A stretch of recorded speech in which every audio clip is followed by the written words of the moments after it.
Kembali di Kompas Petang, Saudara. KPK menggeledah rumah dinas Gubernur Riau Abdul Wahid pada Kamis siang. Sejumlah petugas KPK melakukan penggeledahan di rumah dinas Gubernur Riau. Penggeledahan dilakukan di Jalan Diponegoro, Pekanbaru, Riau. Dengan pengawalan polisi, petugas KPK masuk ke rumah dinas Gubernur Riau Abdul Wahid. Rumah dinas merupakan rumah yang menjadi tempat tinggal Abdul Wahid sebelum ditangkap KPK.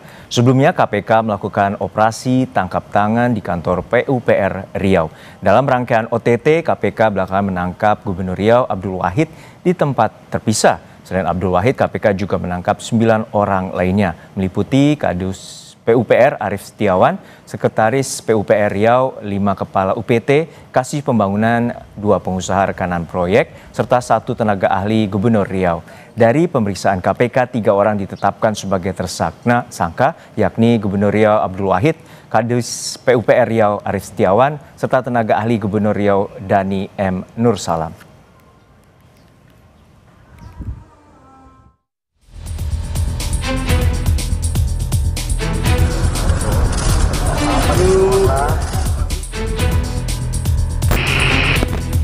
OTT KPK yang berlanjut pada penetapan tersangka Gubernur Riau Abdul Wahid membuka tabir perilaku koruptif kepala daerah. Dalam kasus ini, KPK menemukan adanya praktik pemerasan terhadap pegawai dinas PUPR Riau oleh Gubernur nonaktif Abdul Wahid. Wakil Ketua KPK Johannes Tanak menyebut praktik ini dikenal dengan istilah jatah preman. Johannes Tanak bilang pegawai dinas PUPR Riau diminta menyetor dana proyek ke Abdul Wahid senilai 7 miliar rupiah sebagai imbalan atas penambahan anggaran dan keamanan jabatan. Bawahan yang tidak menuruti perintah diancam akan dimutasi atau dicopot dari jabatannya. Tidak menuruti perintah tersebut diancam dengan pencopotan ataupun mutasi dari jabatannya. Di kalangan dinas PUPR PKPP Riau, permintaan ini dikenal sebagai istilah jatah preman. Selanjutnya, seluruh kepala UPT wilayah dinas PUPR PKPP beserta sekretaris dinas PUPR PKPP Riau melakukan pertemuan kembali dan menyepakati besaran fee untuk saudara AW sebesar 5% atau 7 miliar. KPK dalam kasus ini menyita uang sebesar 9.000 pound sterling dan 3.000 dolar AS atau setara 800 juta rupiah dan menangkap 9 orang lainnya selain Abdul Wahid. Pasca pemeriksaan, Abdul Wahid menolak berkomentar soal kasus yang menjeratnya. PKB asal partai Abdul Wahid memilih untuk menyerahkan sepenuhnya kasus ini ke KPK. Ketua Umum PKB Muhaimin Iskandar bilang masih menunggu proses hukum yang dilakukan KPK. PKB menurut Muhaimin juga belum menerima permintaan pemberian bantuan hukum untuk Abdul Wahid. Ya kita tunggu aja apa yang KPK putuskan, kita ikut. PKB akan memberikan bantuan hukum nggak, Gus? Belum ada permintaan. Akan dipecat dari kader, Gus? Kita lihat, kita tunggu perkembangan. Sebelumnya, KPK menetapkan Gubernur Riau Abdul Wahid bersama Kepala Dinas PUPR PKPP Muhammad Arief Setiawan dan tenaga ahli Gubernur Riau Dani M. Nursalam sebagai tersangka kasus dugaan pemerasan atau penerimaan hadiah di Pemprov Riau tahun anggaran 2025. Ketiganya diduga melakukan penambahan anggaran 2025 yang dialokasikan pada UPT, jalan, dan jembatan wilayah 1 hingga 6 Dinas PUPR PKPP dari 71,6 miliar menjadi 177,4 miliar rupiah. Tim Liputan, Kompas TV. Pendalaman kasus dugaan korupsi dengan modus jatah preman oleh Gubernur Abdul Wahid masih didalami oleh KPK. Lalu bagaimana sebenarnya celah praktik koruptif kepala daerah? Kita akan bahas bersama peneliti Pukat UGM Zainur Rohman. Selamat petang Mas Zainur. Selamat sore. Ya, Mas Zainur, untuk saat ini bahwa modus klasik korupsi di sektor infrastruktur terutama di Provinsi Riau ini telah menjerat 4 gubernur. Lalu seperti apa Anda melihatnya bahwa kasus ini selalu berulang? Ya tentu menyedihkan ya, kuatrik 4 kali Gubernur Riau terjerat operasi tangkap tangan ya. Artinya tidak ada pembelajaran yang diambil dari kasus-kasus sebelumnya dan tidak pernah ada perbaikan sistem yang berarti yang signifikan sehingga kasus ini terus berulang. Kenapa? Karena memang sejauh ini tidak pernah ada perombakan terhadap misalnya bagaimana pemilihan kepala daerah itu harus dilakukan bersih tanpa ada politik uang dan juga menekan biaya politik.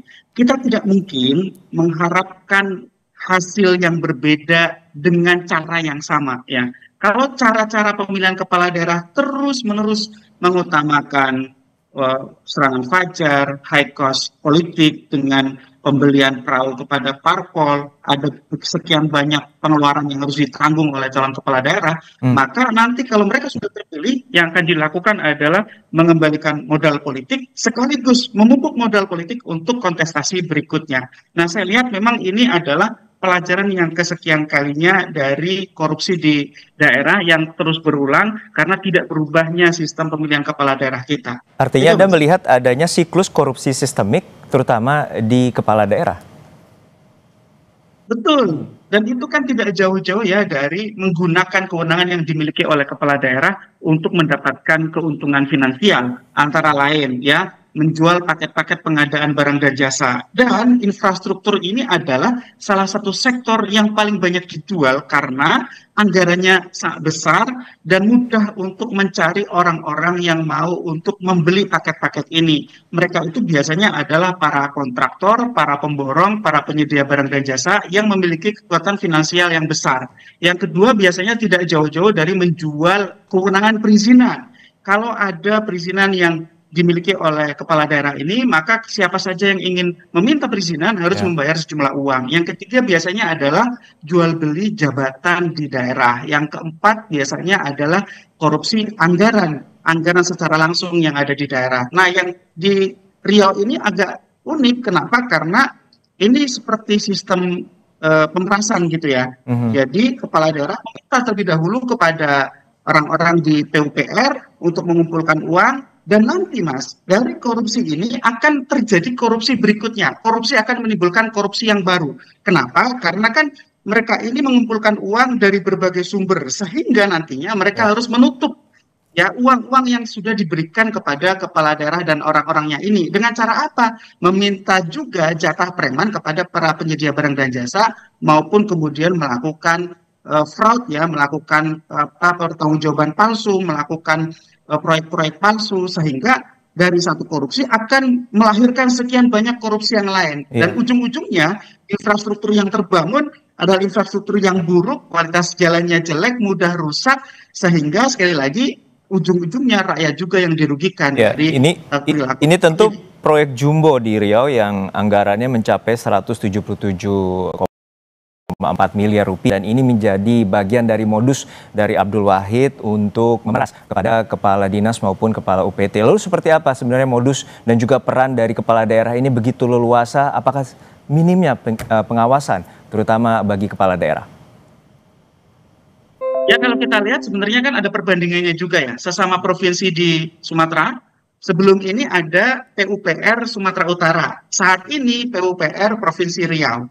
Yang di Sumatera Utara waktu itu ada ijon ya, penjualan paket pengadaan barang dan jasa yang belum dikerjakan. Di situ ada tinjauan oleh Gubernur Sumatera Utara waktu itu, Bobi, dengan orang dinas PUPR, yaitu kepala dinasnya Topan, meninjau lokasi, kemudian si Topan ini menerima pemberian. Nah, sedangkan di Riau perbedaannya adalah kepala daerahnya yang langsung minta kepada PUPR untuk memberikan sejumlah uang, sehingga dinas PUPR ini mencari sumber uangnya dari berbagai cara gitu ya, termasuk kemudian mereka harus menggadekan barang miliknya dan seterusnya. Nah, kenapa ini terus-menerus terjadi? Ya betul sekali, tidak ada pengawasan ya. Kepala daerah ini kan orang tertinggi di daerah, tidak ada pengawasan terhadap mereka.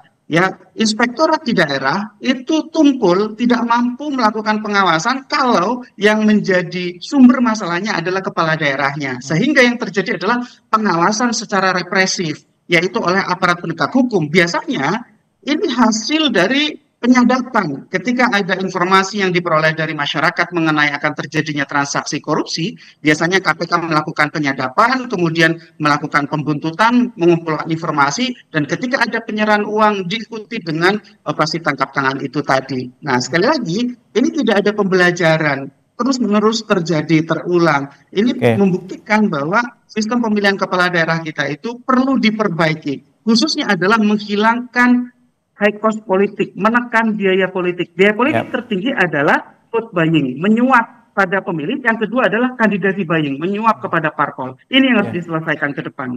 Bagi Anda seperti apa efek jera yang bisa dikenakan bagi Gubernur Abdul Wahid ini, terutama bisa jadi ini merupakan tindak pidana korupsi dan juga ada tindak pidana pemerasan. Lalu seperti apa pasal yang wajib untuk dikenakan dari KPK terhadap Abdul Wahid?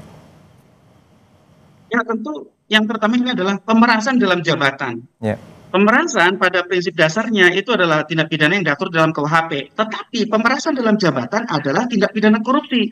Sehingga nanti KPK harus mengenakan terhadap Gubernur Riau ini pasal pemerasan dalam jabatan yang itu merupakan tindak pidana korupsi. Yang kedua, harus juga dibongkar kemungkinan terjadinya pemerasan atau penerimaan suap atau gratifikasi di kasus-kasus sebelumnya.